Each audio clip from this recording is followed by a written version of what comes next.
Let's talk about AMD, VEGA, current pricing, performance, and if you should buy it or not. If you should buy it or not. See if I can talk today. I still haven't got any confirmation on whether the price hike on VEGA is AMD raising MSRP or retailers raising it because of prospective mining sales. You can't blame the retailer for raising prices and increasing profit. If it's AMD, you can blame AMD for raising prices after announcing a set MSRP. I think that's a pretty underhanded thing of them to do if that's what they're doing. It's no different than, a month ago before VEGA launched, and the Polaris GPUs are skyrocketed. It's no different than that and VEGA.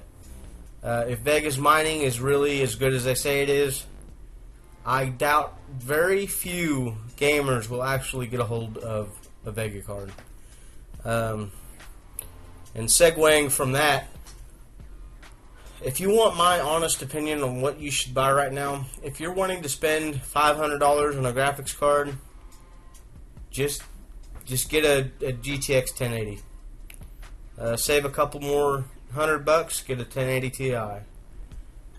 Spend $400, get a 1070, because it's equal performance to the VEGA 56 and 54 and 64 rather, at a $100 cheaper price on each because of these price hikes.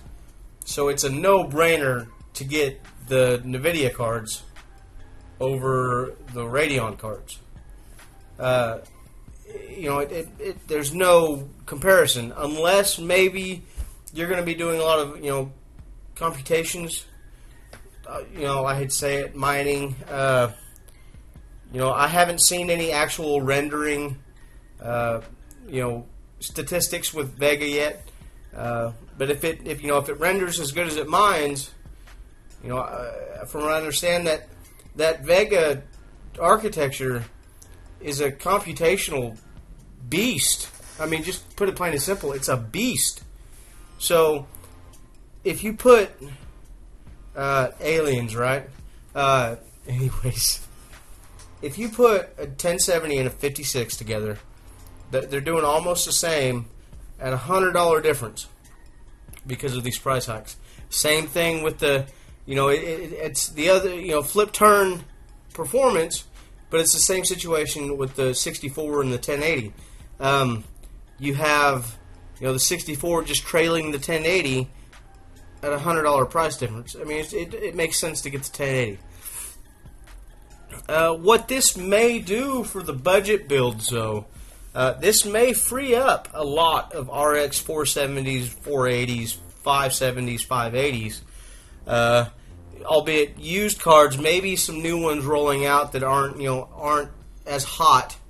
But you're going to see a lot more of these with VEGA coming out because all the miners are going to gobble up the VEGA cards, and it's going to leave a lot more of these to pick up for your budget $600-700 builds, running your Ryzen 3s, Ryzen 6s, Ryzen 3s, Ryzen 5s. Your i5s, your i3s, your Pentium 4s, they're going to work a lot better with this card, or this card's going to work a lot better with them than they would with, say, an R8 or an i7. An R7 or an i7.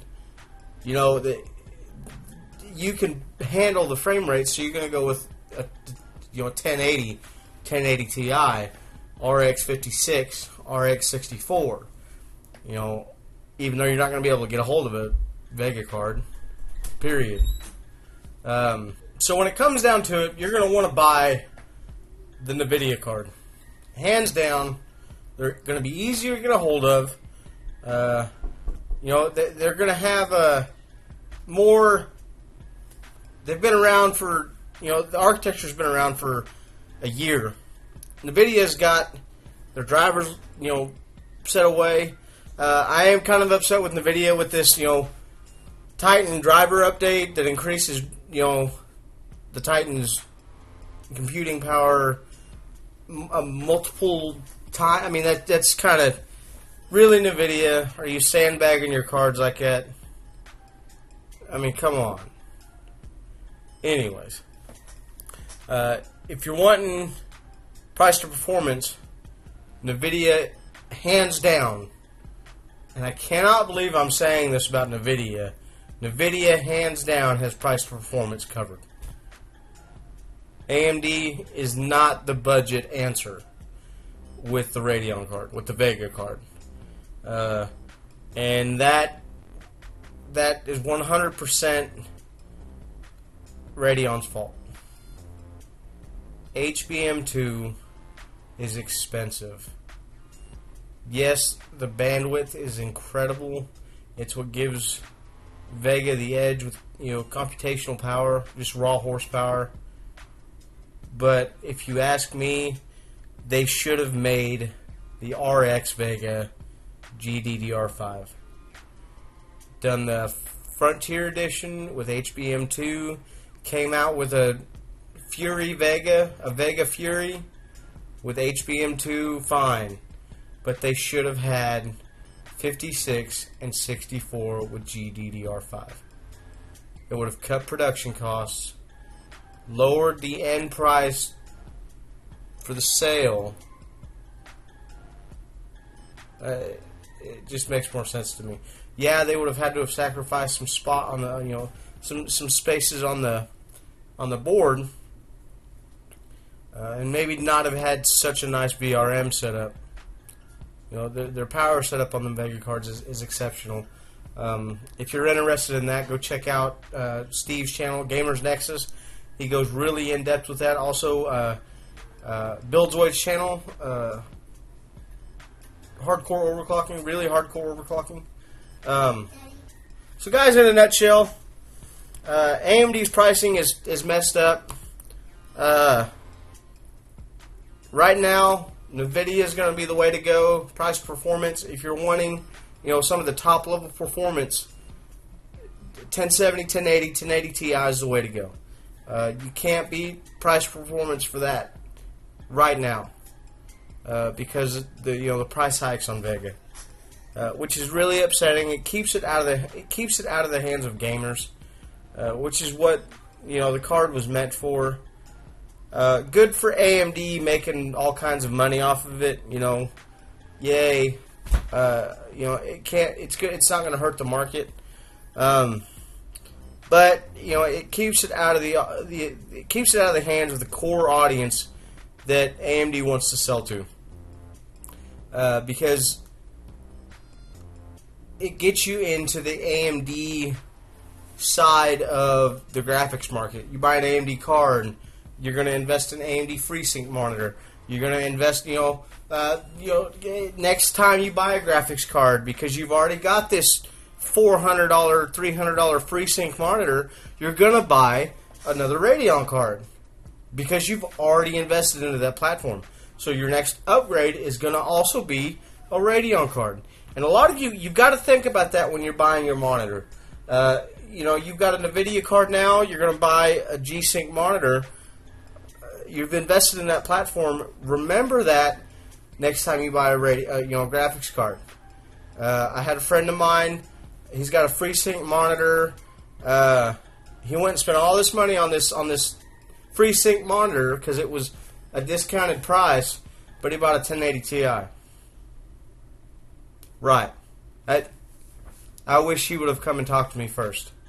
He thought he was just getting a good deal on a monitor. Didn't realize that FreeSync and G-Sync didn't work together. G-Sync is proprietary to NVIDIA. FreeSync isn't really proprietary. It's open source, but it's AMD's baby. So he kind of got screwed in the whole deal. But anyways, guys, graphics cards, market's still going to be messed up. Sorry that Vega didn't come out some shining knight champion. I really wished some of this mining craze would have died off before Vega's launch. Maybe some more gamers could have got their hands on it. I was unable to get anything anywhere close to getting one to review, which is upsetting. I tried pre-ordering it. It was all, pre-orders were sold out, I think within the first 2.5 hours. By the time I had gotten home from work to load up and get the pre-order in, they were already gone. So I want to apologize about that. I don't have any of my benchmarks. If you're looking for good benchmarks, Jay's 2 Cents, Bitwit, Paul's Hardware, Gamers Nexus, those really good, thorough benchmarking.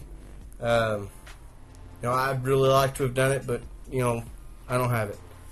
So, but guys, if you liked the video, hit the like button. If you didn't, hit the dislike button. Don't forget to hit subscribe. Don't miss any videos coming up. And I hope to be seeing y'all again.